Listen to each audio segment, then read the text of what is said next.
Hi everyone, my name's Emma. Today we are talking about designated survivor. When it comes to choices and decisions, the ones we make with more intention will help us create the world that we want to live in. Our choices and decisions give us great power over our life, and if we decide to make them with more intention, we will create a life that we want to live. So what we talk about here on this channel, how can we make better choices every single day to bring us closer to the person that we want to be? Designated survivor refers to the term used when the president is holding the State of the Union and the cabinet and all of Congress are present at the Capitol building. A designated survivor, one of the cabinet members, is identified the day before and taken to an unidentified location. This is in case anything was to happen to Congress while the State of the Union is being held. In this show, a person had to take on the role that a designated survivor would have to take if the Capitol building was to fall or if something was to happen to all of the members present in Congress at the Capitol building. He became president when the Capitol building blew up and everybody inside was killed. This hits really close to home when we look at what happened at our own Capitol building just a few days ago. And all I want to say on the subject is that we, the people, voted Trump out, and we, the people, will prevail. And everything that is going on is going to end. We are going to move forward. 2021 will be this year of change and wonder and beauty if we choose to make it that, if we choose to see what we can learn from this and move forward, and how we as a country can come together, because united we stand and divided we fall.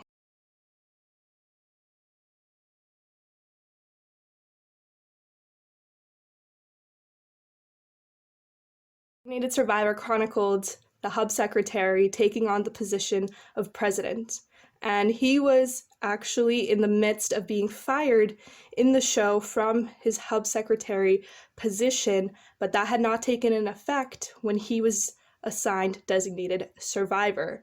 So now he had to face challenges and backlash and overcome at a level that seems astronomical. And we can learn a great deal from that because we too have in the past year had our lives changed overnight. And one of the first things he had to deal with was the idea that he didn't belong there, that he wasn't supposed to be there. Now, this came from everyone that he worked with. He was constantly told, you're not supposed to be here. You are not the right fit. You are not the president. And this idea of imposter syndrome is a role that a lot of us feel plays a part in our lives. A lot of the times we feel like, I don't belong here. I'm not good enough to be here. I'm not smart enough. I'm not pretty enough. I'm not worthy of this position. And a lot of the times, it's us saying it to ourselves, but there may be people saying that to you as well. And how do you deal with it? How do you overcome that? Well, in his position, he didn't have the ability to sit there and ponder and question. He was being asked to report and to run the country. That is what we need to understand that we have to do as well. If we feel like this job that we have is too much for us, that we don't really fit in, we don't know what we're doing, we need to do the work and we need to overcome these barriers because they are detracting from what we need to do. And we've talked about it in the manifestation and law of attraction videos. If you believe that you do not belong, then that is exactly the reality you will create. So he didn't have time to create that reality. Many people said it, he may have even thought it, but it didn't matter. He had to take on the role as president and continue to move forward. And we need to do that as well, because what we think we create, and we should not be giving us and ourselves this time to think, I don't belong here. We just need to do the work and get over that and move forward and keep going. Keep putting one foot in front of the other, and the more that you think you belong, the more you will.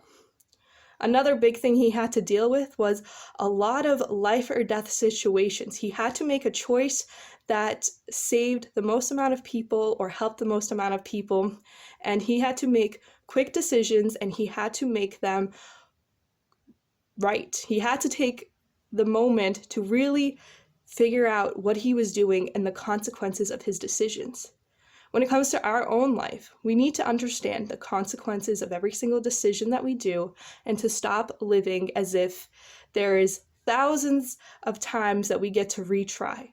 We get one shot at this life, and we can't continue to be making the same mistakes over and over again. We need to take a moment to stop and to really evaluate, why do we make the decisions that we do?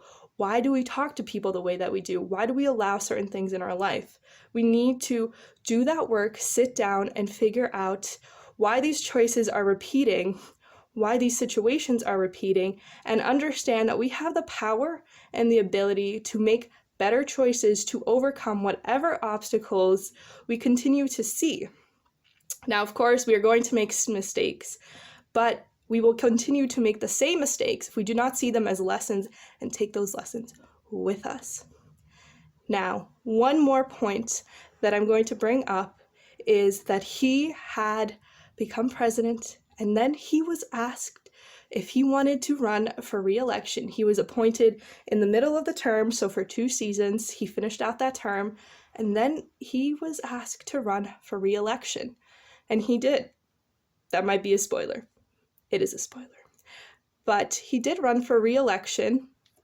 Not the worst spoiler, but he decided to actually embody that role, and now he had changed completely from being somebody that didn't deserve to be in this position, making these grand decisions, facing these wonderfully crazy challenges, and he decided he wanted to embody this role again in his life.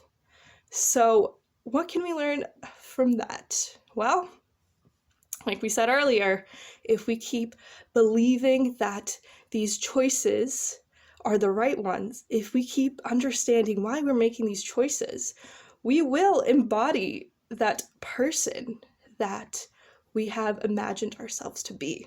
We have to make the choices right now for the person that we will be in the future. We cannot base our dreams off of our current reality. We have to keep them growing as we grow. We cannot diminish our future based off of our present reality. So he embodied the presidency. He went from almost being fired to becoming the ruler, the president of the country, and he decided he was prepared enough within those 2 years to take on this position again. And if that is not a wonderful lesson to take with us, that, hey, it was really hard. We got through it though, and now look at us. We are getting to actually embody that person that we always wanted to be. The person who doesn't just take anything from anyone, the person who isn't walked over, the person who stands up, makes choices, and they are final. They make decisions, they affect people, but we understand the consequences of them. We need to understand that our choices need intention, but that our choices have consequences. And we need to, as many times as we can, really look at both. If this choice happens, then this consequence continues, or this consequence happens. Now, the word consequence itself is neither good or bad. You can have a good consequence or a bad consequence. It just means the aftermath of a choice or a decision or an event. So, we've faced a great deal of change in our lives this past year, and throughout our life, we will always face change, but it is overcoming that imposter syndrome, understanding that we will embody the roles that we believe that we should. And then at some point, we understand that we are worthy of that position and to continue to plan dreams to be fitting of our future, not our current state. I encourage you to watch that show. It was just eye-opening to see what actually the president has to do and the decisions they have to make. And in regards to what happened a few days ago, the country will come together, we will prevail, we will overcome, and this world will be the one that we create if we decide to live and choose intentionally. So it's up to you. What do you choose? And then when are you going to choose it? Is it now? I hope to see you soon, but until then, I hope you have an amazing day.